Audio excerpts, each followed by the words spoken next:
Shalom, selamat pagi jemaat dikasih Tuhan. Kembali kita berjumpa dalam renungan pagi. Mari saya mengajak kita semua kembali pagi ini merenungkan firman Tuhan supaya kita terus diteguhkan dalam iman dan pengharapan. Sebab firman Tuhan itu makanan bagi rohani kita. Firman Tuhan juga menjadi sumber kekuatan, bahkan penerang langkah hidup kita yang akan menuntun kita. Mari sebelum merenungkan firman-Nya, kita akan berdoa terlebih dahulu. Bapa di surga, kembali Tuhan pagi ini kami datang ke hadirat-Mu. Kami naikkan segala puji dan hormat dan syukur atas begitu besar rahmat-Mu, anugerah, berkat, perlindungan, penyertaan dan pertolongan Tuhan atas hidup kami. Terima kasih Tuhan. Dan pagi hari ini kami butuh tuntunan firman-Mu. Kami butuh firman-Mu. Mari Tuhan singkapkan, Tuhan nyatakan firman-Mu atas setiap kami. Dan juga urapi kami ya Tuhan. Sehingga kami bisa menangkap pesan-Mu. Kami bisa menangkap rema yang dari Tuhan. Dan juga melakukannya dalam hidup kami. Terima kasih. Dalam nama Tuhan Yesus. Kami bersyukur dan berdoa. Amin. Mari jemaat dikasih Tuhan, kita buka Alkitab kita. Renungan pagi ini sambilkan dari Matius 5 ayat yang ke-44. Saya bacakan.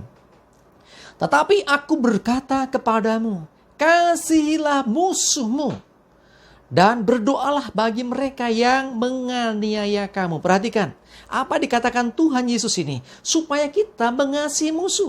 Bukan hanya mengasihi orang yang mengasihi kita. Bukan hanya mengasihi orang-orang yang dekat dengan kita. Orang-orang yang baik dengan kita. Tetapi bahkan orang-orang yang memusuhi kita pun harus dikasihi. Ya mungkin sudah berkata enggak punya musuh. Tetapi bisa saja ada orang yang memusuhi engkau. Nah terhadap orang yang demikian ini, kasihilah dia. Bahkan dikatakan apa? Berdoalah bagi mereka. Ingat, berdoanya bukan berdoa mengutuk loh ya. Berdoanya berdoa yang baik untuk dia. Misalkan dia habis berbuat jahat kepadamu, doakan yang baik, Tuhan ampuni dia, begitu. Ya, jadi apa yang dikatakan oleh Tuhan Yesus ini bukan teori. Tuhan tidak hanya memberikan pengajaran-pengajaran saja, tapi Yesus sendiri memberi teladan kepada kita. Jadi apa yang dikatakan Tuhan Yesus itu pun dipraktekkan Tuhan Yesus menjadi teladan buat kita. Coba lihat bersama dalam Lukas 23 ayat 34 yang A. Saya bacakan ya.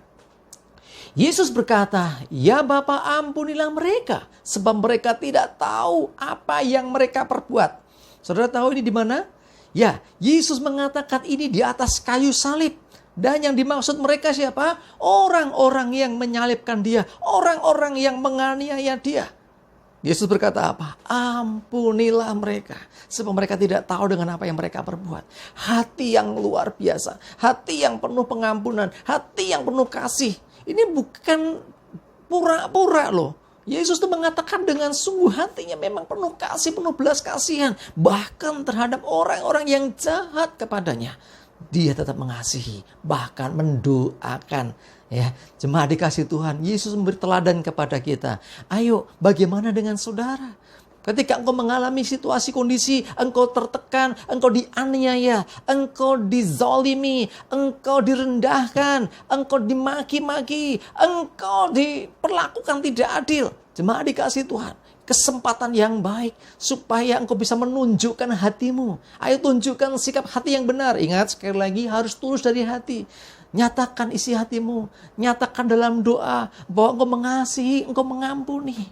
Jangan balas kejahatan dengan kejahatan, tapi justru dengan kebaikan engkau kalahkan segala kejahatan itu. Ya, mari coba lihat firman Tuhan dalam Roma 12 ayat yang ke-14. Saya bacakan. Berkatilah siapa yang menganiaya kamu. Berkatilah dan jangan mengutuk. Perhatikan, jangan mengutuk. Orang lebih mudah mengutuk daripada memberkati. Kalau kita orang itu diperlakukan gak adil. Saudara diperlakukan gak adil, dijahili, dijahati orang. Saya yakin lebih mudah saudara akan mengatakan kutuk. Muka, tapi yang jahat. Nah, hati-hati. Kita sebagai orang percaya, sebagai orang-orang yang menerima kasih Tuhan, mari nyatakan kasih. Dalam tindakan nyata, saat diperlakukan gak baik, ucapkan berkat. Saat engkau dizolimi, ucapkan berkat. Doakan. Dan jangan justru mengutuk. Ya, ini pelajaran yang diberikan Tuhan Yesus ini. Menjadi pelajaran berharga buat kita. Ya, saudaraku, siapa mereka? Siapa yang seringkali mengecewakan kita? Siapa yang seringkali melukai hati kita? Tentu bukan orang jauh kan? Besi menajamkan besi, manusia menajamkan sesamanya. Jadi artinya apa? Orang yang dekat.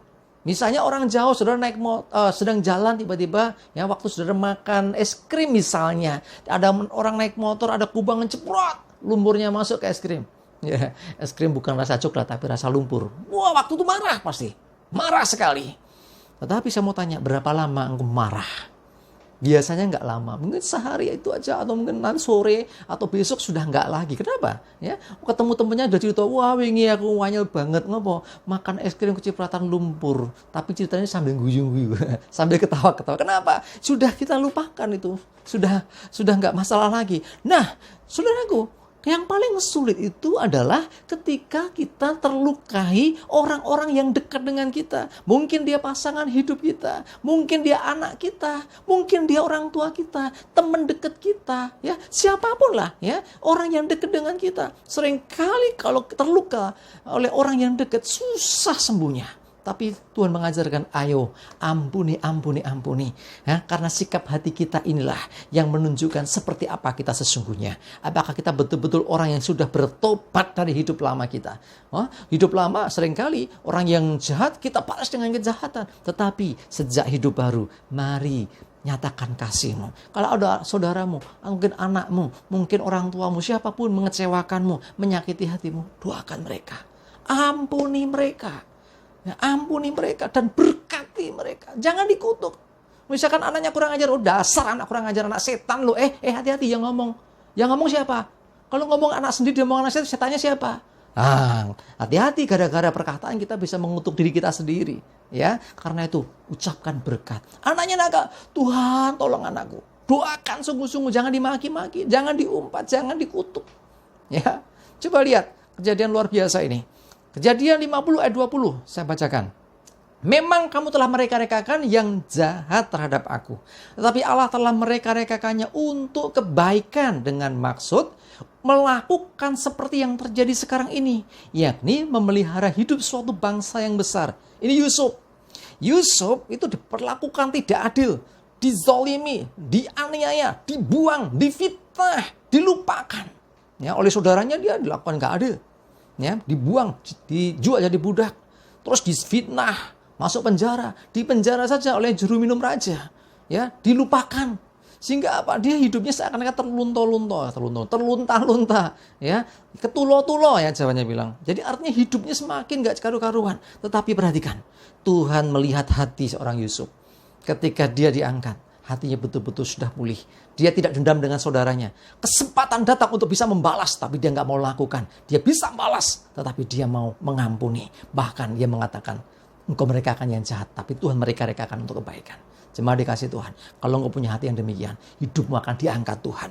Engkau akan dipromosikan Tuhan. Engkau akan terima blessing yang dari Tuhan, berkat yang luar biasa. Ketika engkau memiliki hati yang penuh pengampunan, hati yang penuh kasih. Mari, jadilah pelaku firman Tuhan. Amin, kita berdoa. Terima kasih Tuhan, kami belajar hari ini untuk kami bisa memiliki hati yang penuh kasih. Mengampuni setiap orang yang telah menyakiti hati kami. Orang yang mengecewakan kami. Orang yang menzalimi, menganiaya kami. Orang-orang yang menyakiti hidup kami Tuhan. Orang-orang yang membuat hidup kami sengsara. Hari ini Tuhan kami belajar mengampuni mereka. Dan memberkati mereka. Supaya mereka dijamah Tuhan. Supaya mereka pun dipulihkan oleh Tuhan. Kami gak mau mengutuk lagi Tuhan. Karena seringkali kutuk itu membawa hal yang buruk juga untuk kami sendiri. Tapi kami belajar seperti yang kau ajarkan. Supaya kami mendoakan. Supaya kami mengampuni. Supaya kami melepaskan berkat bagi mereka. Terima kasih Tuhan. Ajari kami Tuhan. Untuk bisa menjadi pelaku firman-Mu. Terima kasih. Kami serahkan hari ini hidup kami dalam pimpinanmu ya Tuhan. Jauhkan celaka mara bahaya. Dan biarlah damai sejahtera. Dan berkat. Dan penyertaan-Mu atas kami semua. Dalam nama Tuhan Yesus. Kami bersyukur dan berdoa. Amin. Mari jemaat dikasih Tuhan semangat terus, maju terus dalam iman dan pengharapan. Tuhan Yesus memberkati kita semua. Amin.